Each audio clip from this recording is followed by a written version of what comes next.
Hammerhead here again, and we need to talk about this. America's highways are a lifeline for its economy. Big rigs crisscross the nation, hauling goods from coast to coast. But these vital arteries are increasingly painted with tragedy. Since 2016, there's been a disturbing uptick in fatal crashes involving large commercial trucks. The numbers are stark.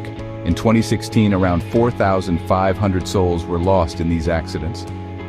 Fast forward to 2022, and that number climbed to a horrifying 5,837. That's a lot of empty chairs at the dinner table. Let that sink in a minute. This isn't just a random spike in bad luck. Something has changed. Some point fingers at an influx of non-English speaking truck drivers. They argue that a language barrier on the road is about as safe as a screen door on a submarine. Others say, hold your horses. This is America, land of opportunity. They argue that experience, not language, is the real issue. Wyoming, the cowboy state, offers a microcosm of this national debate. Its wide open spaces and long stretches of highway are a trucker's dream, and sometimes a nightmare. Wyoming has the dubious distinction of having the highest per capita rate of fatal truck crashes in the nation. In 2022, that rate was 5.1 per 100,000 people. That's almost 3 times the national average. Gee, so what's going on? Is it a language barrier? Is it inexperienced drivers? Or is it something else entirely? Let's dive into the tangled trailer hitch of this issue. Imagine this. You're cruising down the interstate and you see a sign that says danger bridge out ahead. Simple enough, right? Now imagine you can't read that sign. Suddenly that simple drive becomes a high-stakes gamble. That's the fear many have about non-English speaking truck drivers. They worry that crucial road signs, traffic signals, and even communication with other drivers become lost in translation. And when you're behind the wheel of an 80,000-pound rig, misunderstandings can be deadly. In 2016, the Federal Motor Carrier Safety Administration issued a memo that threw a wrench in the works. This memo instructed safety inspectors not to yank the commercial licenses of drivers just because they weren't fluent in English. Now, on the surface, this might seem inclusive, but critics argue it directly contradicts federal rules that require drivers to speak English well enough to understand road signs, talk to law enforcement, and, not cause a multi-vehicle pileup.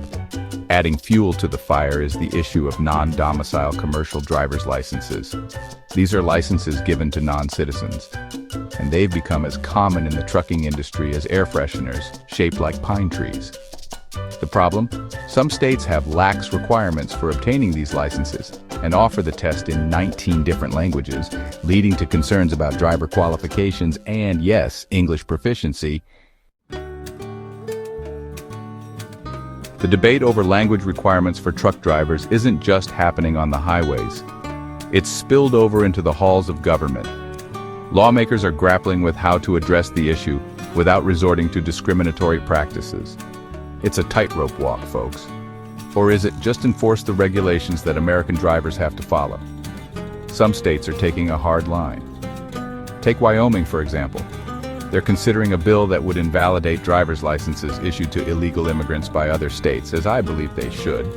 If we drive into Mexico or Canada, we have to abide by their laws and regulations. Why is it the same here? It's a controversial move, with supporters arguing it'll improve road safety and critics calling it a discriminatory attack on immigrant communities. But there is a difference. Most immigrant communities are here legally and want to learn English to work better and be a part of the U.S. Meanwhile, down south, Arkansas is considering a bill that would give the boot to Canadian CDLs. That's right, our neighbors to the north wouldn't be able to use their licenses to drive trucks in the natural state. The bill also aims to tighten English proficiency requirements and make it easier to prosecute non-citizen drivers involved in fatal crashes. These proposed laws highlight the complexities of the issue. On one hand, there's a legitimate concern about road safety and ensuring all drivers can understand the rules of the road. On the other hand, there's a risk of alienating and discriminating against immigrant workers, at least at what the politicians will say. I believe if you come here legally to live and work, then you should be willing to learn our ways and language, the same as we would living and working where you came from. So, where do we go from here? We can't please everyone, and I don't think we should try, but that's just me. How do we ensure our highways are safe for everyone without resorting to xenophobia or impractical regulations? Buckle up, because it's going to be a bumpy ride. One thing's for sure, this isn't just a problem for lawmakers to solve.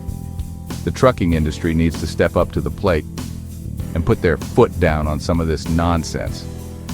They want us to provide better training for all drivers, regardless of their native language, which means investing in technology that can bridge communication gaps like real-time translation apps for truckers. I say that the so-called trucker translation app does no good at the time of the incident. Are truckers going to go down a road looking at the app translation rather than paying attention to the road or their surroundings? That's just ridiculous, but what do I know? I'm just a truck driver with 18 years of experience as an over-the-road driver. We have to create a culture of safety that values experience and competence above all else, but it's not just on the trucking industry, it's on the bureaucrats that make the rules. We, the driving public, have a role to play too. That means practicing patience and understanding on the road.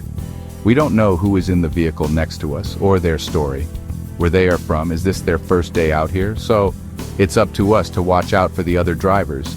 It means reporting unsafe driving to the authorities regardless of who's behind the wheel. Ultimately, creating safer highways requires a collective effort. It's about finding common ground, embracing solutions that benefit everyone, and remembering that every life lost on the road is a tragedy, regardless of language spoken or country of origin. Be safe out there, and please like and subscribe.